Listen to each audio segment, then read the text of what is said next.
আসসালামু আলাইকুম ওয়া রাহমাতুল্লাহি ওয়া বারাকাতু।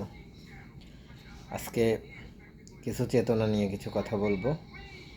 আমরা এই 5ই আগস্টের নতুন স্বাধীনতার পরে দেখতে পাচ্ছি আবার কিছু চেতনা ব্যবসায়ীর আবির্ভাব হয়েছে। আজকে বিএনপির ভারপ্রাপ্ত মহাসচিব মির্জা ফখরুল ইসলাম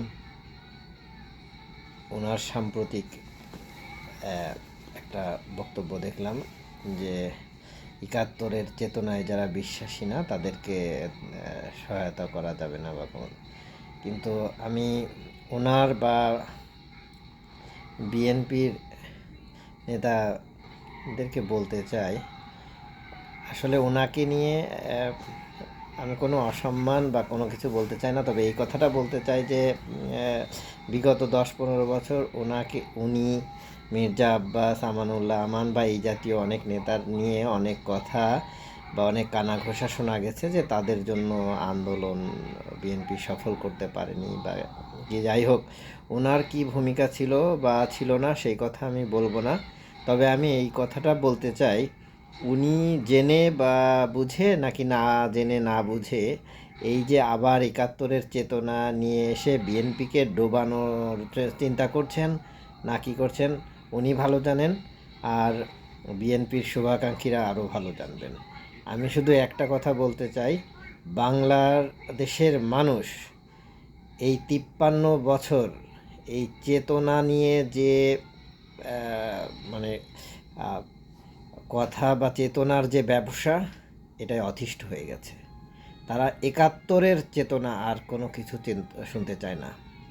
কেউ 71 সালে যারা মুক্তিযুদ্ধ করেছেন বা এখনও যারা বেঁচে আছেন তারা বুকে হাত দিয়ে এবং যে যার ধর্ম তার ধর্মগ্রন্থে হাত দিয়ে বলতে পারবেন 71-এ কোনো চেতনা ছিল। 71-এ যেভাবেই হোক আমাদের দেশ একটা স্বাধীনতা যুদ্ধের অবস্থায় চলে এসেছিল।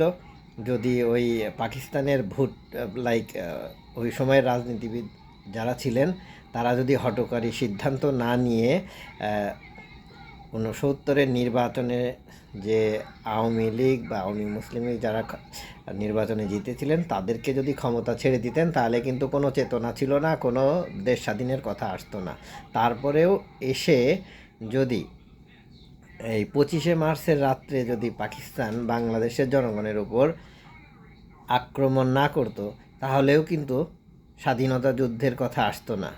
25শে মার্চে যে ভয়াবহ আক্রমণ বা হত্যাযজ্ঞ পাকিস্তানি আর্মি করেছিল, তারপরেও যদি 26শে মার্চে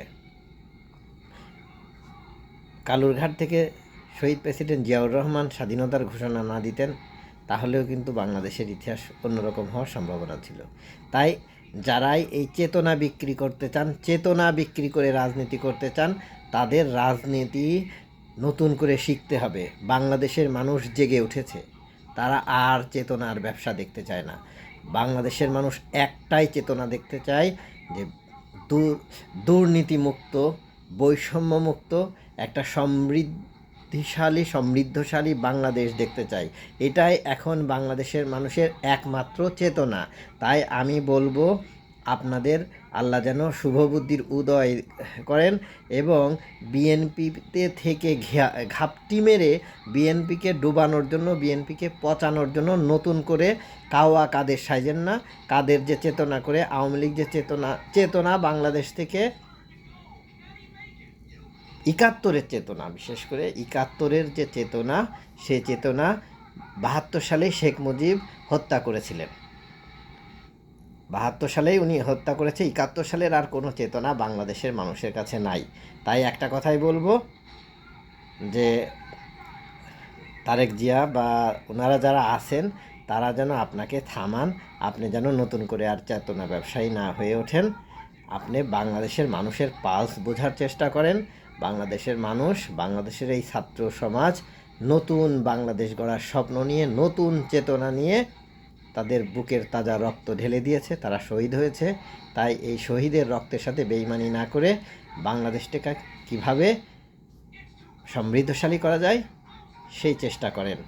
বাংলাদেশের মানুষের এখন একমাত্র চেতনা বাংলাদেশকে সমৃদ্ধশালী করে বিশ্বের বুকে একটা সমৃদ্ধশালী রাষ্ট্র হিসাবে প্রতিষ্ঠিত করা, এবং এই চেতনার জন্য আর একটা চেতনা বাংলাদেশের মানুষ ধারণ করে আছে যে ভারত আমাদের চিরশত্রু, এবং ভারতের সাথে আমাদের কোনো বন্ধুত্বের কোনো আচরণ নেই। ভারতের সাথে আমাদের গিভ অ্যান্ড টেক। ভারতের কোনো কিছু দরকার হলে আমাদের যেটা প্রয়োজন, one and one, win and win, give and take.